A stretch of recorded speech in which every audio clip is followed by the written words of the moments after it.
Bab 19 Bangun, alur cerita Swallowed Star. Remaja kurus itu adalah kobra yang terkenal di wilayah Xi'an. Kenaikan ketenarannya adalah karena pisau teknik lempar satu tangan. Ketika tahanan lain mulai mengerumuni Luo Feng, remaja ular kobra itu mencari kesempatan terbaik untuk menyerang. Tepat ketika Luo Feng lepas kendali, dia menyerang. Pisau yang terlempar itu sangat menyeramkan. Saat terbang, itu diblokir oleh tubuh tahanan, jadi Luo Feng bahkan tidak menyadari apa yang akan terjadi pada Anda. Catatan: kobra dalam bahasa Cina secara harfiah berarti kacamata ular. Siu. Pisau itu terbang di antara celah celana tahanan yang dilemparkan oleh Luo Feng. Ketika Luo Feng melihatnya, jaraknya hanya 2 meter. Tidak baik, kecepatan reaksi Luo Feng sangat cepat, tapi dia tidak punya cukup waktu untuk menyingkir. Pisau itu tidak mengarah ke organ vital apapun, tetapi ke bahu kanan Luo Feng. Tidak, Luo Feng melirik. Untuk seorang pejuang, lengannya sangat penting. Luo Feng menggunakan bilah dan tidak kidal. Jika pisaunya menembus ke sendi dan tulang, maka dia tidak akan bisa menggunakan tekniknya untuk melawan binatang buas selama beberapa bulan. Dengan kata lain, jika dia tertabrak, dia tidak akan bisa berpartisipasi dalam ujian tempur tanggal 1 Agustus. Dia harus menunggu sampai tanggal 1 Februari tahun depan, tidak. Minggir. Dengan kecepatan pisau dan jarak 3 meter, pikiran Luo Feng tidak memikirkan konsekuensinya sama sekali. Tepat pada detik ini, pada saat genting ini, semangat Luo Feng menegang dan semua ototnya didorong hingga ekstrim. Dia menatap pisaunya dengan hanya memikirkan satu tujuan. Hindari pisau ini, jangan biarkan pisau ini mengenai bahuku. Pisau, yang akan benar mengenai Luo Feng, secara aneh dan misterius sedikit berubah arah.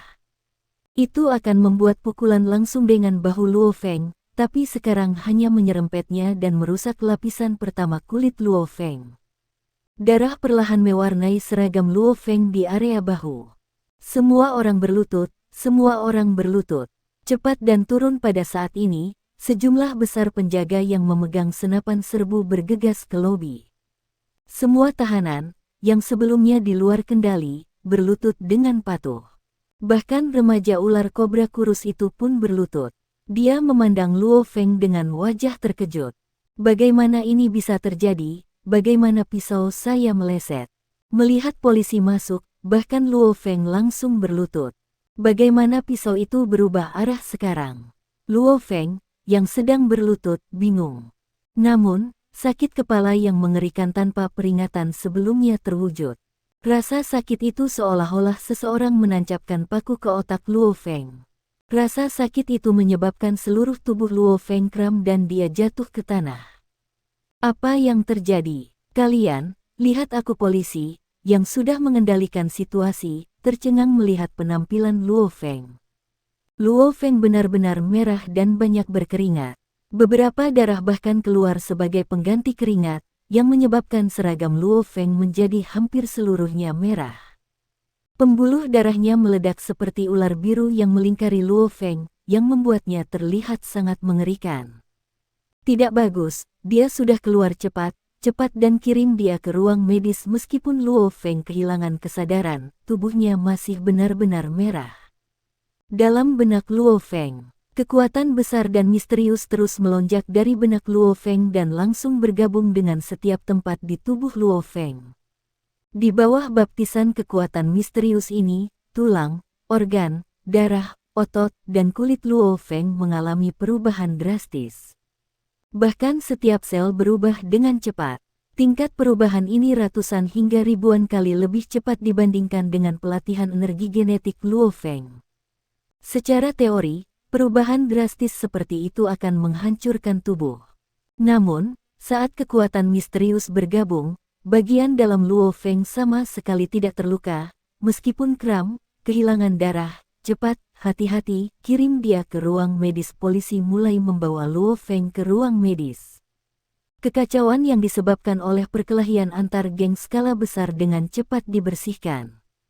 8 malam. Di penjara 3 lantai yang menakutkan, ada sebuah film yang diputar di layar 200 inci di lobi di lantai pertama. Berhenti seorang pria paruh baya berkata sambil duduk di sofa sambil mengenakan piyama. Segera, film yang sedang diputar dihentikan sementara. Saat ini, suara ketukan datang dari luar. Masuk pintu terbuka dan seorang pria berseragam militer masuk dan menyapa, "Petugas, kami menyelidiki segala sesuatu tentang pertarungan geng besar kali ini. Zhou Hua yang mengatur ini untuk menangani pemuda bernama Luo Feng.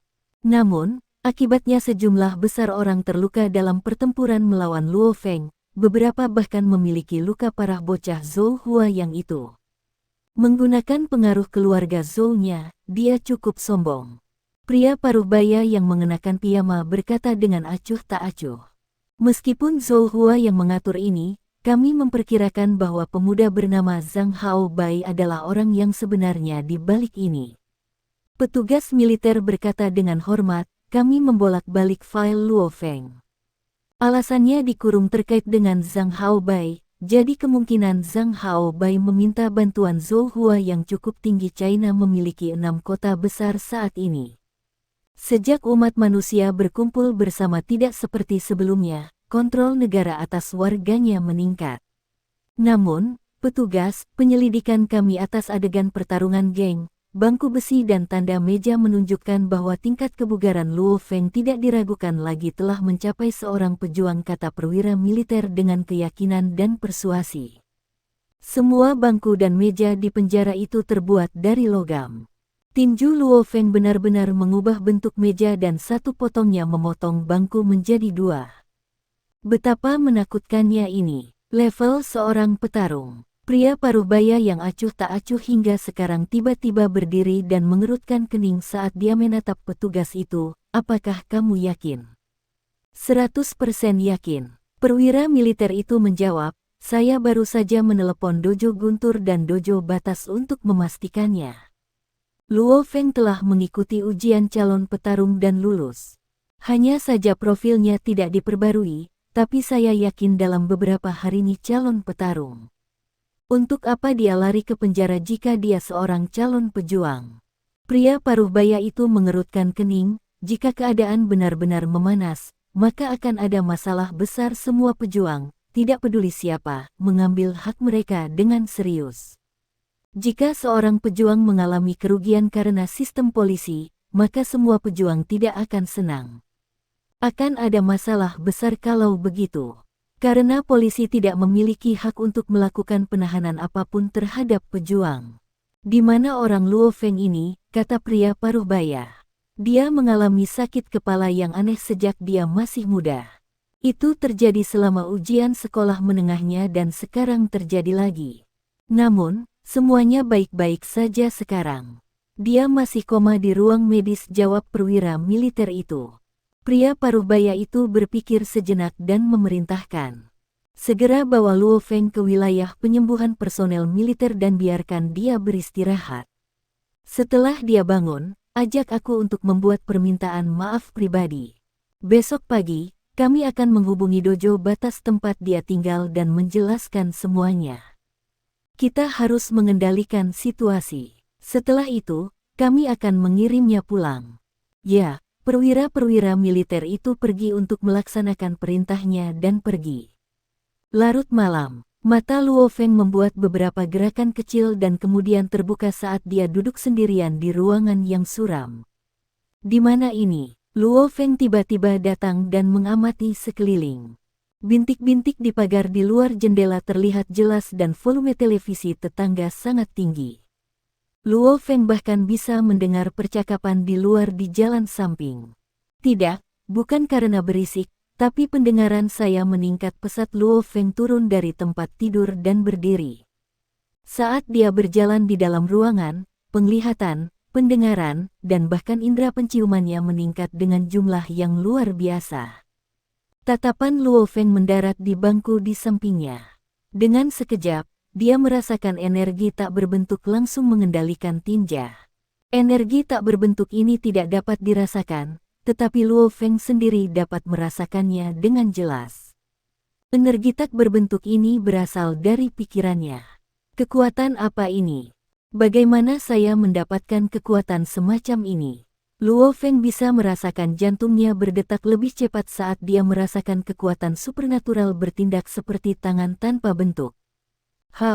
Pada malam seperti ini, bangku benar-benar mulai mengapung.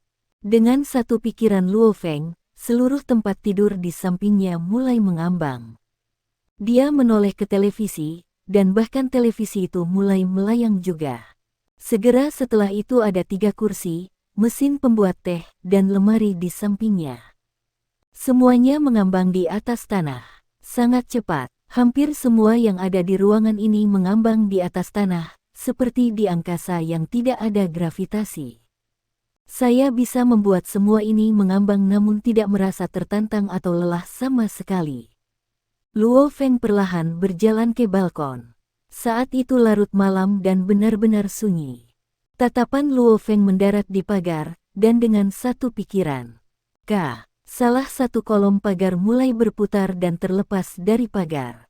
Bagian depan kolom, di bawah tatapan Luo Feng, mulai berputar dan berubah tajam. Itu menjadi jarum baja.